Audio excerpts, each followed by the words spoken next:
Hey folks, today we are going to make a Gnocchi Bianca Bake.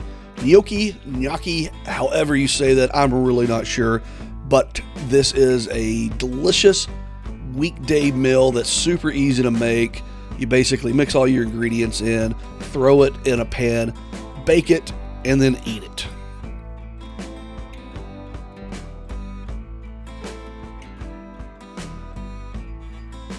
Here's a look at the ingredients you're going to need. Pretty basic, right?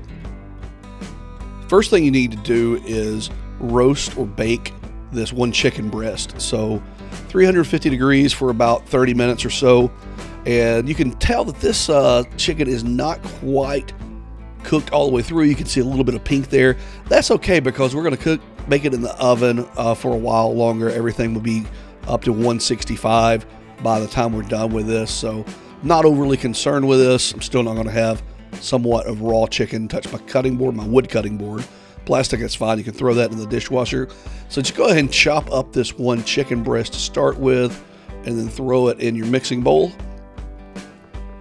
Now we're making a Gnocchi Bianca. I had to look this up, a Bianca Bake. Bianca is if I get this right, a linguistic derivation from the word Blanca, which simply means white in Italian. It's a white sauce. Alfredo sauce is white, so that's where the name comes from. Gnocchi Bianca Bake. Obviously, we're baking it, so thought that was kind of interesting.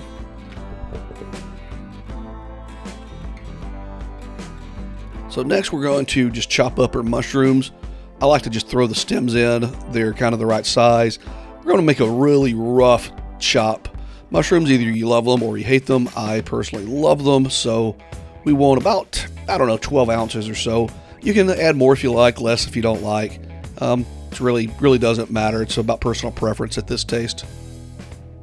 Now, the old notion that you cannot wash mushrooms has just been debunked. If you watch the great Alton Brown on Good Eats, he did a phenomenal episode on washing mushrooms and weighing them very carefully, and they don't absorb the water. So I wash my mushrooms and get the crud off, or they grow in manure or compost.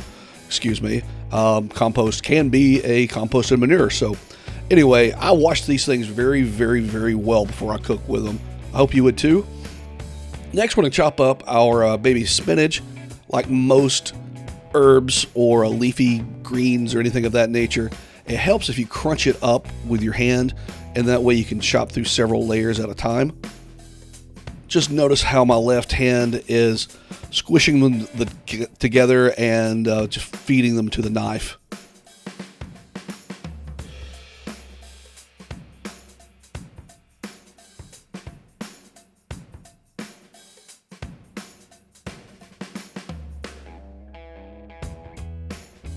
Next, we're adding our gnocchi. Can somebody please tell me how to pronounce this?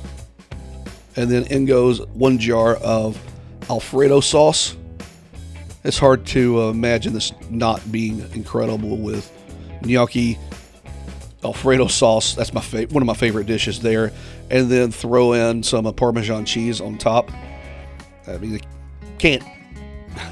hard to not be delicious with all these ingredients.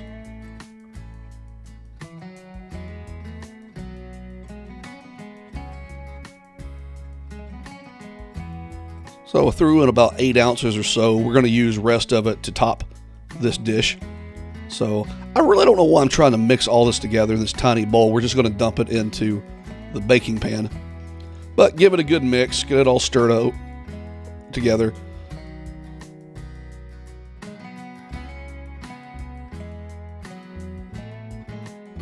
Now just throw it in your baking dish. I believe this is a 9-inch by 9-inch. Sort of flatten it out. There's nothing complicated about this.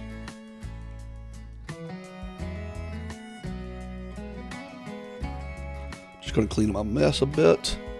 And we take some more of the Parmesan cheese, sprinkle it on top. I'm using a pre-shredded bagged. Obviously fresh would be better. And we've talked about the difference a few times on this channel.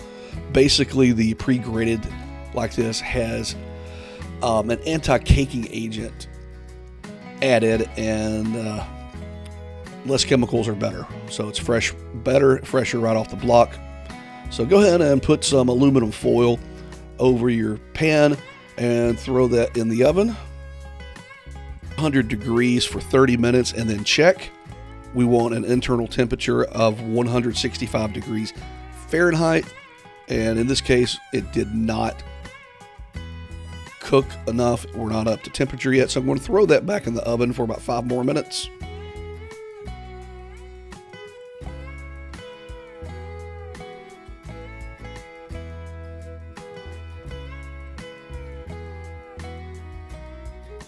Okay, after about 5 more minutes, and notice that the cheese has browned a lot. That's because we took the foil off, and it is now up to temperature, 165 degrees Fahrenheit. That kills all the nasties. With chicken, the number one bacteria we worry about is Salmonella, and that is actually killed at 160 degrees. We just go that extra 5 minutes. That's just standard to make sure that all E. coli and Salmonella is killed. So food safety, be careful with that. And the best part now is we get to plate it up and eat it. It's absolutely delicious. I hope you like the video. Please like and subscribe, and I hope you guys try this. It's really delicious.